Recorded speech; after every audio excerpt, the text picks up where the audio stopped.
Welcome to Fresh Catholic, a podcast for those who are converting, reverting, or simply want a fresh perspective of the Catholic faith to help them to open their hearts and minds to become closer to the love and goodness of Christ. My daily prayer is that I will be a bright light to others, to be filled with the love and light of Christ, so that when people look at me, they see Him radiating out from me for His glory. Hello and welcome. I'm Lori Balderas, and I'm so happy you're here. The prayer for priestly vocations. Father, in every generation you provide ministers of Christ and the Church. We come before you now, asking that you call forth more men to serve our archdiocese in the ministerial priesthood. Give us priests who will lead and guide your holy people gathered by word and sacrament. Bless us with priestly vocations so that we can continue to be a truly Eucharistic church, strengthened in our discipleship of Jesus Christ, your only Son. Raise up, we pray, men who are generous in their service, willing to offer their lives and their gifts for your greater glory and for the good of your people. We make our prayer in the presence and power of the Holy Spirit, through Christ our Lord. Amen. So today I am very excited that I have a very special guest, which is Father Matthew Miguel. Hello, Father. Lori, thank you so much for this invitation, and I'm excited to be here with you and just to share my experience with you for the past 2 years as a priest here at Our Lady of Assumption. And what's also very interesting is today is your 2-year anniversary. Yes, thank you so much. It's been a whirlwind, and these past 2 years has gone by so fast, and I just felt like I just got ordained last week. You've accomplished a lot in 2 years, Definitely. I feel. Mm-hmm. Yeah, these past 2 years at OLA, I've experienced so many situations with family, with friends, with different ministries, and I know for a fact that I've grown so much these past 2 years. Yeah. So you and I met a few years ago. Actually, I remember when you came and you were our seminarian at Our Lady of the Assumption, and you and I, we actually hung out and did things with some of our friends at the church, and I just really liked everything about you, and I was hoping you were going to continue and become a priest. I was very thrilled when I found out you were going to become a priest, and then even more thrilled when I found out that you were going to come and, I don't know what the official term is, but where you would come and spend your first residency. Assignment. Yes. I guess you're not, Celine Dion, you don't have a residency. Well, the funny thing is, honestly, when my internship was at Our Lady of Assumption, it is very rare for any priest newly ordained to be assigned at their internship parish. And when I received the news to be assigned at Our Lady of Assumption, everyone, all the parishioners in the community was just overwhelmed with joy. They were. For sure. We needed like a really beautiful breath of fresh air because, we were coming off of COVID, and we were sad to see Father Joe leave. We knew that was a part of it, but I know we were sad about that. And then we got this gift that's you, and I just think it really just made everybody so happy that you were the one that came. So I know it was like a gift from God. Yeah. Normally when a newly ordained gets assigned to a parish, they don't know anyone. And knowing that I was there as an intern, I felt like I was going back home. And everyone welcomed me once again with open arms. And, it was just a great joy to celebrate my Thanksgiving Mass outside in the Marian Plaza, and it was just nice to see familiar faces once again. Yeah, it was beautiful. I remember Andrew and I, who's our music director, were talking about, okay, well, we really have to think of him in a different way now. We have to be very respectful of the fact he's not our pal anymore. You really have to call him Father Matthew, and it can't just be Matthew, and so it's just a big respect I have for you. Thank you. Now I think of you, that you're a priest. I really value you as a priest. I just like that you are very serious about your role as a priest. Thank you. And you take it very seriously, and I like it that you don't sway with the wind, as I call it. I feel like you go by the book, the literal book, and I like that about you. I don't want to go to a church where everything's shifting with the culture. This is why I became Catholic, is because I like it that has these rules and these guidelines and it gives me safety, it gives me security, and I just really appreciate that about you. Thank you so much. Being a priest, I'm here to represent Jesus Christ. Although there are so many, unfortunately, priests who, waver in the faith, are not good examples. But, to the best of my ability, and of course with the grace of God, I'm trying my best. We're all trying our best to, be that bridge between the people of God and to God, and just draw the people all the more closer into that personal and deeper relationship with our Lord. I think another thing I've observed that I think is really important and valuable, you do have that common thread of, I'm here in representation of Christ. Mm-hmm. But when you're dealing with an older group, you're handling them in one way. When you're dealing with teenagers, in another way, and with the children. And I feel like you are meeting them where they are, mm-hmm. but that you're very consistent. Mm-hmm. So it's not like you lower your standards for any of them and raise them in other ones. I just really especially like to watch you with the little children mm-hmm. on Thursdays. Yes. I even wrote a blog about it because I thought it was, it makes an impression to me. Mm-hmm. They really gravitate to you. I think actually everybody gravitates to you. Mm-hmm. My observation is that people are really seeing Christ in you, mm-hmm. and you're radiating that. So I have some questions. Yeah, of course. Okay. So, and there are probably questions that a lot of people want to know, and mm-hmm. about, these are going to be very personal questions to you. But I just think the priesthood is so fascinating. I think it's something, obviously, we need more priests. I know you guys are like super overworked, and I feel like that's due to, that there's not a lot of priests. So what drew you to the priesthood? Well, when I was a little boy, all I remember is that my parents were heavily involved in, it's a prayer group called Our Lady of Fatima. And so it was like a block rosary. And so every weekend we would bring the statue of Our Lady of Fatima to different houses.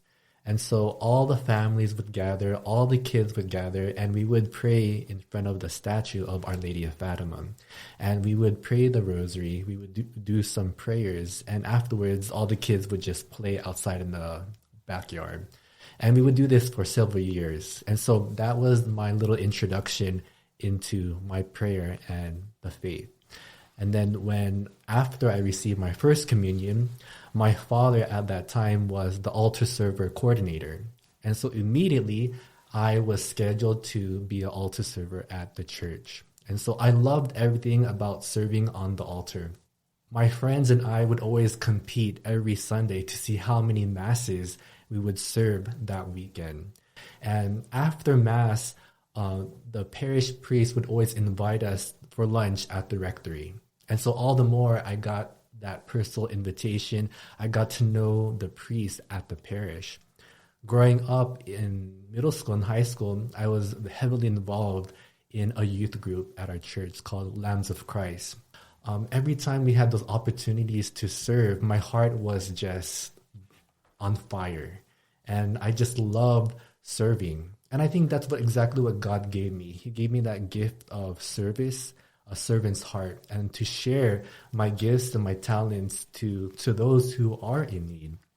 And at that time, I remember when I was in high school, I had a girlfriend at that time, and we were very involved in our youth group. And we went to a youth conference in LA, and it was a big gathering, a youth rally of 400 to 500 young people. Oh, wow. And it was a day of prayer, adoration, of skits, talks, and just fellowship with the young people. And the highlight of the day was adoration. And so during that time, I was with my girlfriend, and the priest was once again processing through the pews in the church with the Blessed Sacrament in his hands. And the moment when the priest walked right next to me, I felt as if the Lord was hugging me. And I was just crying, and I was just overwhelmed with joy. And when the priest went back to the altar, he was expressing to the young people, boys and girls, if you feel called to the priesthood, to the religious life, don't be afraid. If you feel called to receive a blessing, please come forward. And so I have my girlfriend next to me, and I'm shaking, and I'm just in tears, and all the more I wanted to go forward. And so I went forward towards the blessing, and I received the benediction from the priest. Lo and behold, when I turned around, I looked at my girlfriend, and she was just crying in tears because she knew exactly that God was calling me for a higher purpose. And so immediately after that, I broke up with my girlfriend, and maybe 2 years into high school, my junior and senior year, that's where I decided to discern more properly my calling to be a priest. Wow. That's amazing. That's amazing. Yeah. What did your family think about wanting to seek this out? Throughout my high school years, I knew that God was calling me to be a priest. And so when I told my parents that I wanted to be a priest, they said, finish your studies first. Go to college. And of course, being in an Asian family, they wanted me to either become a nurse or a doctor. Typical Asian upbringing. But when I told them that I wanted to be a priest, they said, we have your support, but make sure you finish your college first. And so, of course, I thank them for their prayers and support. And so right after high school, that's when they gave me their blessing, and I entered a religious order. What is the process of a man becoming a priest? Well, it all starts with discernment. And discerning is about discerning two goods.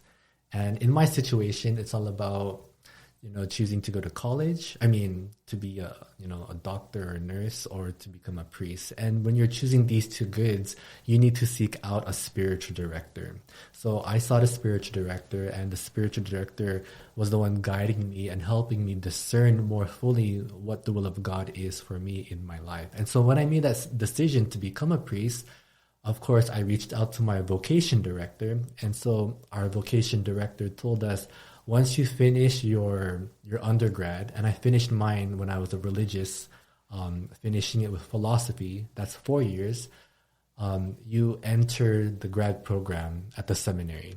And so I was at St. John's Seminary for 5 years in total, 2 years of theology, and then the third year I was sent out for internship at Our Lady of Assumption, and I finished my last 2 years, theology 3 and 4, at the seminary. The fourth year, I became a transitional deacon, and afterwards, that's when I became a priest. So all in all, more or less 9 to 10 years. Wow. To become a priest. So, and let's see, you have how many siblings? I have an older sister. An older sister. She is 7 years older than me. But when I told her that I wanted to be a priest, she completely supported me. And she said, as long as you are happy, you have my complete support. That's nice. And then I know that your family moved to Tennessee, correct? Yes. So basically in the past 2 years, they had a exodus from California because they were just tired of the expenses and the political situation here. And they decided to move to Tennessee. And so my immediate family, my parents, my sister, and my nephew and my brother-in-law, they all moved to Tennessee. So I'm here all alone in California. All alone, but not alone. Exactly. Yeah. What's the hardest part about becoming a priest? After much prayer and reflection, honestly, I think it's learning how to say no. We have so many ministries at Our Lady of Assumption, and it's a very busy and vibrant parish, and there's only two priests, myself and Father Leon, and we have about 3,500 families. And so every day we have either mass, confessions, anointings of the sick. We have two hospitals, CMH and VCMC. We have a grade school, and we have different other ministries and appointments to deal with and cater to. And so I think we don't have enough time in a day to cater to all these ministries and these families. And so many times they're always calling us. And as much as we want to say yes to all of these things, we're only human.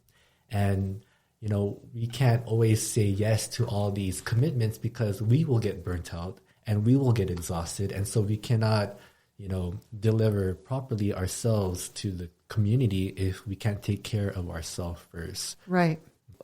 We just did a misconceptions, 2 parts of misconceptions of the Catholic faith with Deacon Don. Mm-hmm. And he was saying, basically you guys are on call 24/7. Mm-hmm. And if you had a family, somebody would have to suffer. Mm-hmm. It would either be the flock or your family. Mm-hmm. Now that you've been a priest a couple of years, could you even imagine if you were to have a wife and children, if that was something that would be allowed, that you would think that would work? Because it doesn't sound like you have even enough time for yourself, let alone a family. Mm-hmm. Well, yeah, exactly. I mean, I do agree what Deacon Don was mentioning regarding the misconceptions of being a priest and, getting married.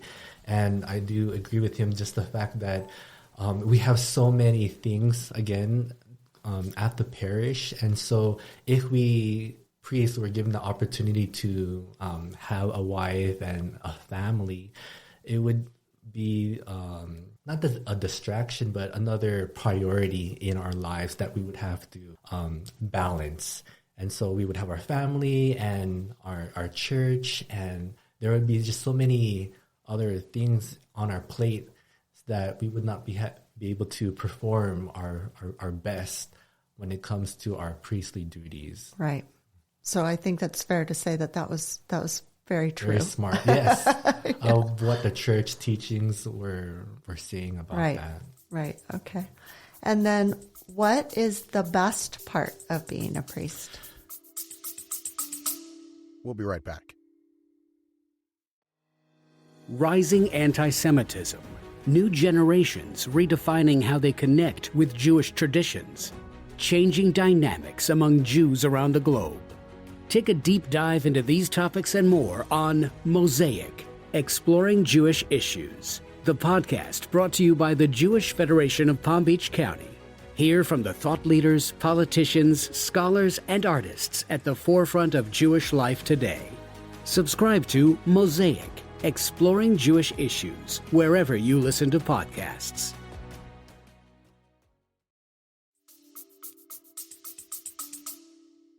The best part of being a priest is relationships. And, I mentioned before, I used to be a missionary. And so I traveled the world and I met so many great families and people along the way. But the time spent with them was only maybe very minimal, very short. But now that I'm here as a diocesan priest at Our Lady of Assumption, it gives me opportunity to journey with these families and to get to know them at a personal level. I baptize these children, and, these children will soon receive their first communion. They will receive confirmation and, of course, marriage. And so it's a beautiful opportunity to develop these beautiful friendships along the way that are lasting, that you get to know them, personally, and, these friendships will last forever. And so this is what I see so far at OLA. For the past 2 years, I've developed great friendships, those who are with families, with children, and I love the kids. They always run to me and, they're grateful of my time being spent with them. They would always invite me to meals, playing, with their kids. And it's all about that friendship and that relationship building that I truly love about the priesthood. Yeah, I think that's I can see that that's what's happening with you. I can see that a lot of people, I think you are welcomed by a lot of people. It doesn't hurt that you do Zumba No, classes. not at all. Yes, I mean, that was my goal last year about building community. And, personally, I love to dance. And, I was like, we need to build something here at the church to just build the camaraderie, the community, and just have something fun. It doesn't have to be about prayer. And so last year, that's when I decided to, lead this Zumba class. And we invited an instructor to come over. And, though the classes were among women, blessed are those among women, it was a great opportunity because it was just a lot of fun. And, the ladies there, some of them were Catholic, some of them were not, some of them were just coming from different, parts of their lives. And it was all about dancing. No, and I think it was very successful, Oh, it right? was very successful. Well, and I think it's also good to do, I don't want to say normal things, but not things that are all religion based, just to show like we do like to be together. We do like to do these things. But to have that safe space of, it's going to be people who are kind of in the same mindset as you are, that I just feel safe and secure, like the people around me, Yeah, of course. So yeah, I think that's really good. It's funny because, I remember one time I was at the gym and I was on the treadmill and this lady, a few treadmills next to me, kept on looking at me. And I was wondering, why is she looking at me? And so later on, she comes up to me and she says, Father Matthew, is that you?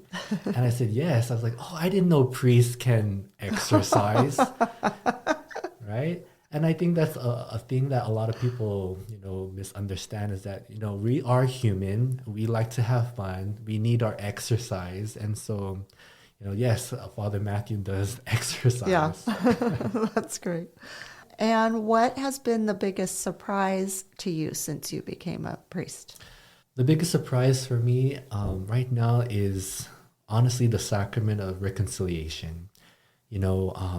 It's a beautiful gift that God has given us priests, and so many parishioners, so many people coming from different walks of life have so much burden on their shoulders, and they need to just let it all out.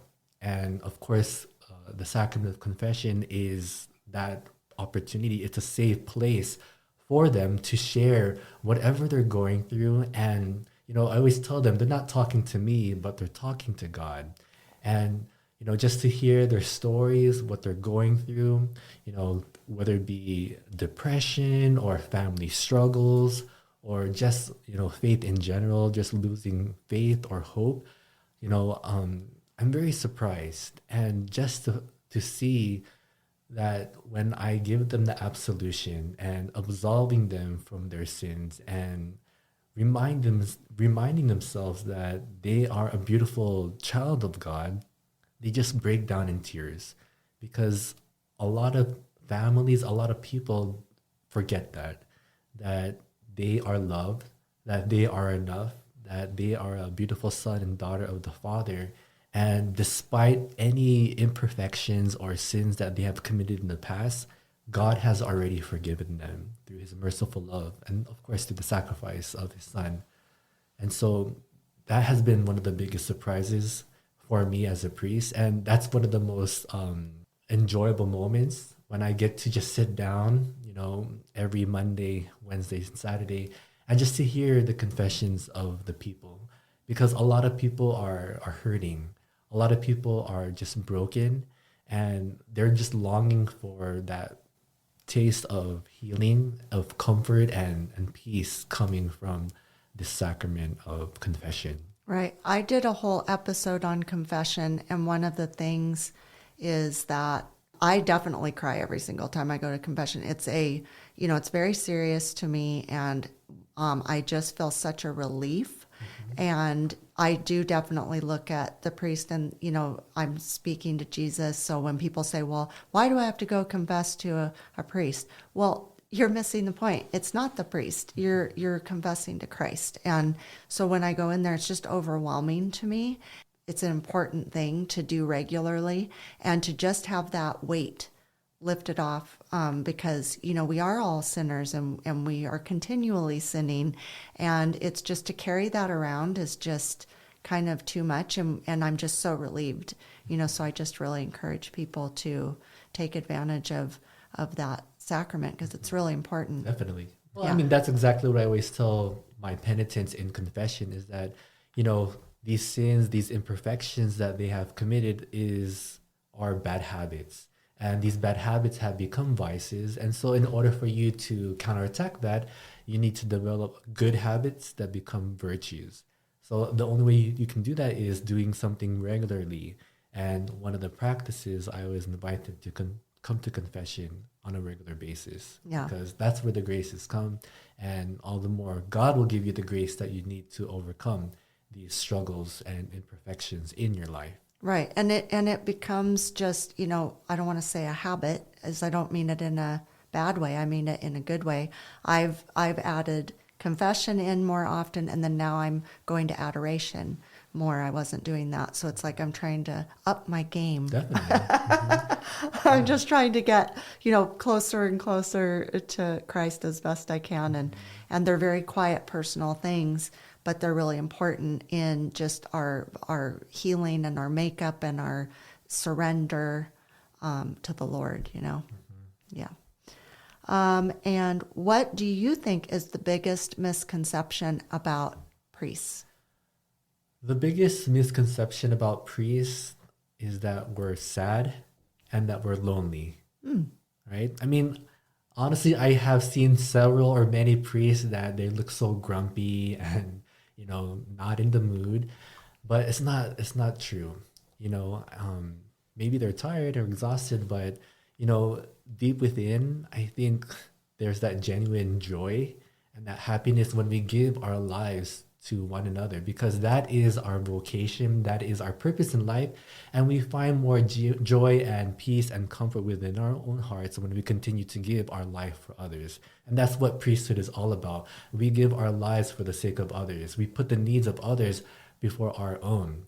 And when they say that for us priests we're lonely, yes, we do feel lonely, but we're not alone, because we have a loving parish community that continues to watch over us and make sure that we are being cared for. At our rectory, we don't have any chefs, right? Father Leon loves to cook, but we don't have any cooks at our rectory. And so, the parishioners know that. And so literally every day, nonstop, families or parishioners are giving me Filipino food because they know I love Filipino food. And, Father Leon doesn't cook that stuff. Ever so often, they bring us Tupperwares full of rice and different dishes from the Philippines. And so I feel the love. And I know that, OLA has been a warm, welcoming family in my life. And again, families there continue to invite us, to meals, to have a drink, and just to enjoy each other's company. And so we're not alone. And we will never be alone because, of course, God is with us. And, when we have the adoration of the Blessed Sacrament, that is our strength. And we know that God is there and he has never left our side and he will never leave our side. And the beauty about the rectory is that upstairs we have a small chapel. And that's where the Blessed Sacrament is residing in. And so anytime during the day or at night, whenever we feel that we're alone, that's when we have the opportunity to just pop our head in and spend some time before, the Lord in the Blessed Sacrament, have that heart-to-heart conversation and just be still and just listen to him. Because sometimes we do a lot of talking and there's so much noise and distraction that we forget or we find it so difficult for us to hear the Lord speaking to us. But he's always talking to us 24/7, nonstop. But we just need to just be present and be still and know that God is always there in our lives. Yeah, that's one of the things I really am loving about adoration. Okay. What do you wish someone would have told you before you became a priest, was there something you thought, wow, that I wasn't expecting that. I wish somebody would have given me a heads up?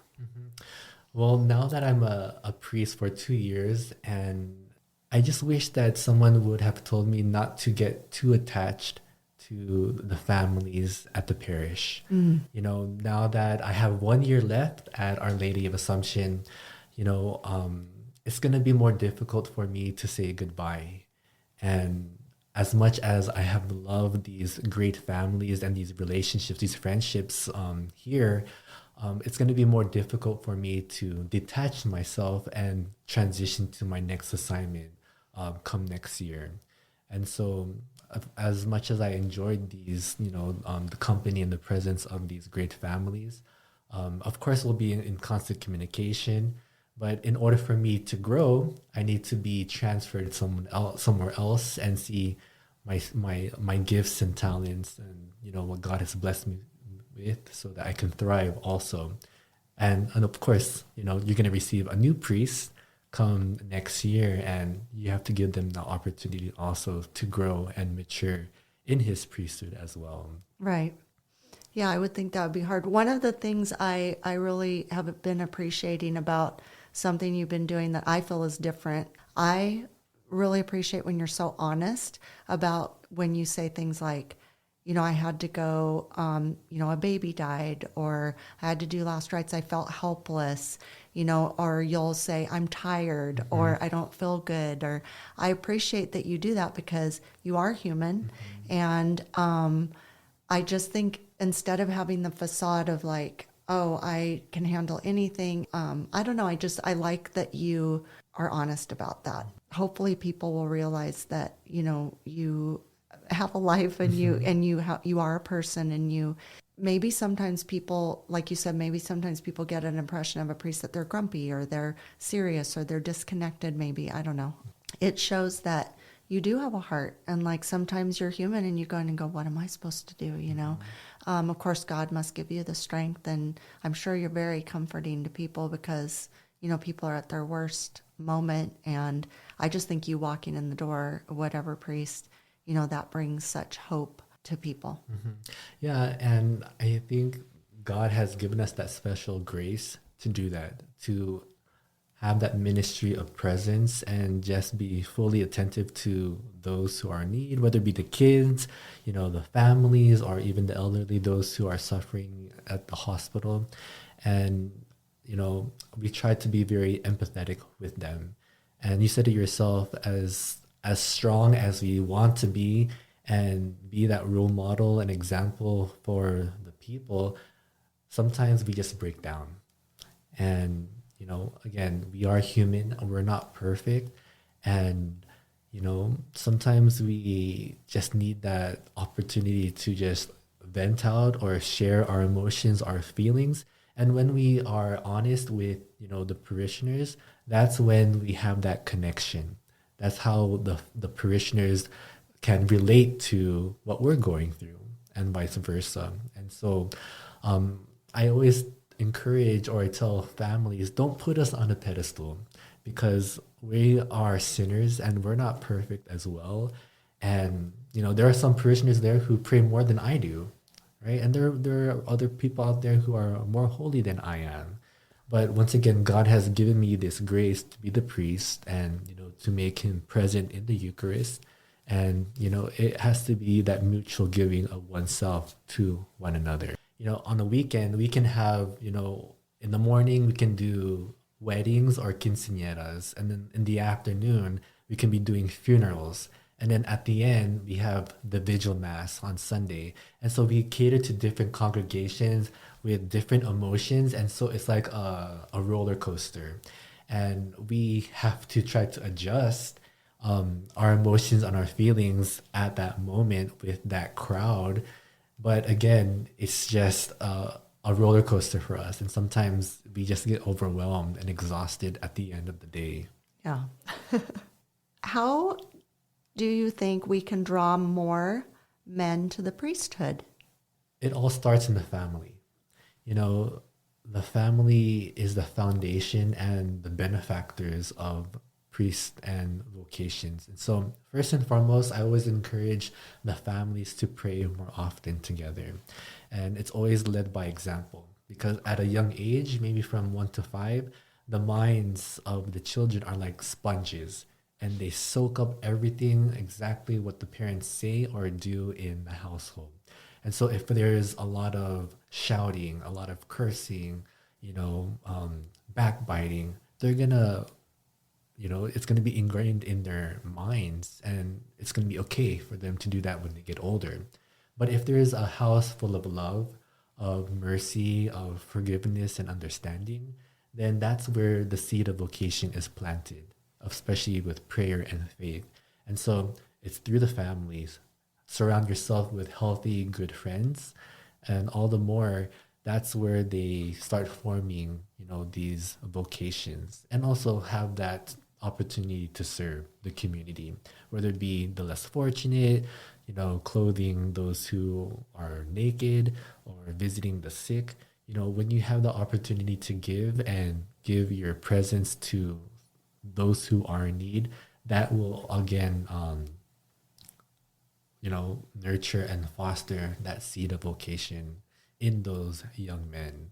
And it's also very important, of course, to have that nice relationship with the priest. And so as a priest, it's very important for myself to make my presence known to the young people, to the children, to the teenagers, to those that are still growing up.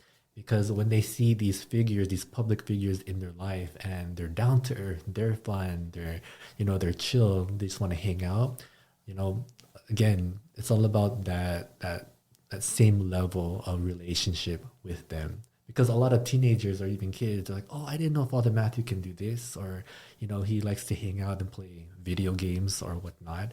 And so when they have that thought or the mentality that priests like to have fun and enjoy, they have that idea that priesthood can also be fun as well, not just something serious or strict or disciplined, but there's also another side to priesthood. And we have that opportunity to share that with the young men who are discerning or who have that possibility in, searching what God is calling for them in their life. Yeah, I think we have a lot of young, really nice young people at our church for sure. Well, I always tell the young people, the teens, the youth are the church. They're not the future of the church. They are the church. And so it's very important for us, adults, to guide them along the way. Because in this world that's full of darkness and full of, division and chaos, they need that light. As you mentioned at the beginning of the podcast, that we're called to be that light for them and guide them along the way to have that nice, personal, intimate relationship with the Lord. Because in this world of darkness, they are lost. They don't know what's truth.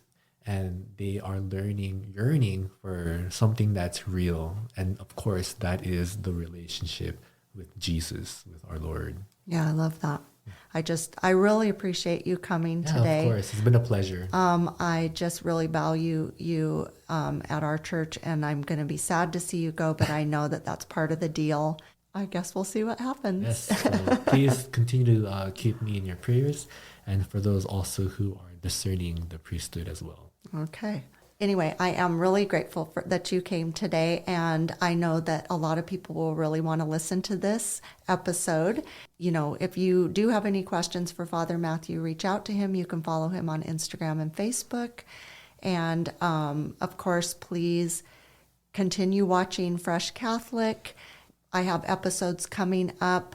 One's going to be on childhood, one's going to be on neighborhood. It's going to kind of finish out the Hood series. And so I hope you will look forward to those. And please like, subscribe, and share to my YouTube channel so you can see montages and short clips of the recordings of the podcast. And please follow me on Instagram and Facebook. I have a daily blog on my website. And please send me emails. And thank you. Love you. Bye. Thank you for joining me today. Now go out and be a bright light in someone's life. And remember, be focused, be faithful, and be fresh.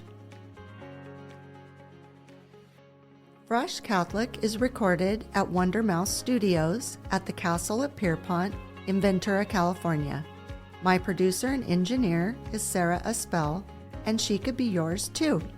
Our podcast studio is available for rent. You can reach us at wondermouse.us or freshcatholic.com.